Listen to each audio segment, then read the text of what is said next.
Hey everybody, welcome to etrailer.com. I'm Bobby, and today we're taking a look at the Swagman XC2 on our 2020 Cadillac Escalade. Now, taking a look here, we do have a nice stable platform rack with us today, but keep in mind we are utilizing frame contact to actually secure our frame to the bottom of our rack here. As you can see at the top here, we have these nice soft rubber coated hands that are actually securing our bike to our bike rack. So keep in mind, if you do have a carbon frame, this will not be the option for you, as this downwards pressure on that frame will eventually deteriorate those carbon frames. So unfortunately for today, this is going to be great for any of those standard, those regular mountains, anything of our standard build. Keep in mind, at 35-pound capacity per bike, we're getting most of our standard bikes on here with no trouble. Taking a look at the bottom of these wheel hips too.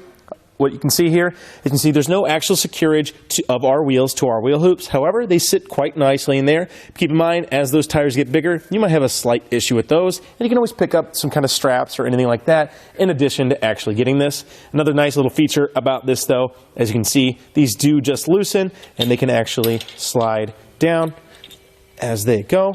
That one seems to be a little bit on there too much. We'll get a little WD-40 on that. As you can see on this side though, this guy just simply slides up and down. That one's probably been sitting in studio just a little too long.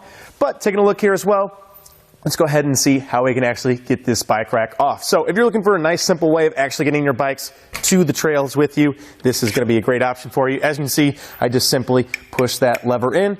It'll raise those arms up and we get it out of the way. I like just setting those arms right on the wheel hook there. We're not going to lose it. We don't have to be fiddling around. Where is it? We can just set it right off to the side.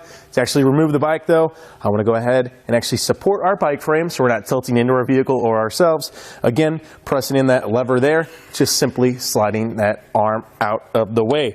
With those being different subsets and lengths, as we talked about as well, you can get a whole bunch of different kind of frames on here as well. And then just simply supporting our bike, we want to get it around that mast and simply walk it off. And now we're ready to hit the trails. So you can see we have a little bit of a kind of a space issue here. So let's go ahead and just kind of condense it up a little bit for ourselves. Re-adding those arms in is going to help a little bit. And keep in mind as well, it's a very simple product as well. It's a great entry point if you're just wanting to get into it. As you can see, there's not too many great features with it. However, I do like how much we are actually able to condense it. Taking a look here, as you can see, we have this little simple pin system. We just have to remove that. It's still in those cables so we don't lose it. And then simply reinserting that pin is actually going to get that arm locked up in the way. As you can see, that's going to make it really nice when we actually want to get it off our vehicle, or if we're just hanging on the back and we want to make it look a little bit nicer, we can go ahead and condense that. But when we remove it, it's very nice and condensed, so we don't have to worry about it taking up too much room in the garage. It's going to be nice and simple for it.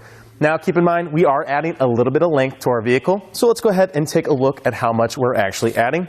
In the back here, you can see from the rear of our bumper to the end of our wheel hoop is about 20.5 inches from our vehicle. So we are adding a little bit of length. Just keep that in mind. We are already on an Escalade, so we're adding a little bit of length. However, we are getting a nice stable platform of 2 bikes on here, so I don't think we're going to have too much issues with that. Another great option for this as well, say we actually want to access the back of our hatch here, especially since we're in the Escalade, we have a lot of cargo space that we want to access. This mast also uses the same pin system. All we simply have to do is pull it at the bottom here and walk it down. As you can see, we have nice ample clearage to actually get to our hatch. So let's go ahead and pop this open. As you can see, that's going to swing open. We're able to get those bike helmets, those coolers while at the trail. We're not going to have too much issue of actually getting into the back of our hatch here. Maybe we just want to get some groceries. Again, as we said, maybe now when we get those groceries, we get this mast and this out of the way, walk it in. However, it is so lightweight, I would expect most people to be taking it off before we actually go and do our shopping. Well, there we go, and it's nice and condensed. Taking a look at the bottom of the hitch here, we do have a nice little rise in our shank. So if we put this on a different vehicle, this rise is actually going to help us quite a little bit. And taking a look at the bottom here, we do have a nice anti-rattle threaded hitch pin at the back, and that's just going to simply bring this in line with our frame. Our bike's going to feel it less. We're going to feel it less as we drive. And another important dimension to keep in mind is that our clearance, as we mentioned, that shank is going to give us a very nice rise. However, taking a look at the bottom here, and we can see from the bottom to the top is about 26 3/4 to the end there. So I don't think we're going to have any issues with our clearance at all. Keep in mind, as those front wheels go up, the back will go down. So just if we have any steep terrain, be very conscious of that.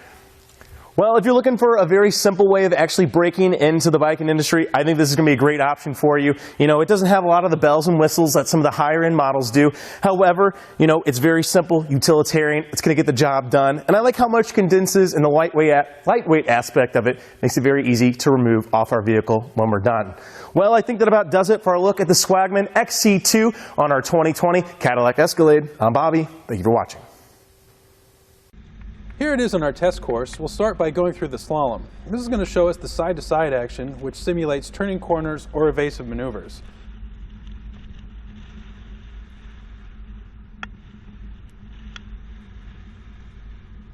Next, we're at the alternating speed bumps, which we'll see the twisting action. This will simulate hitting a curb or pothole or driving over uneven pavement.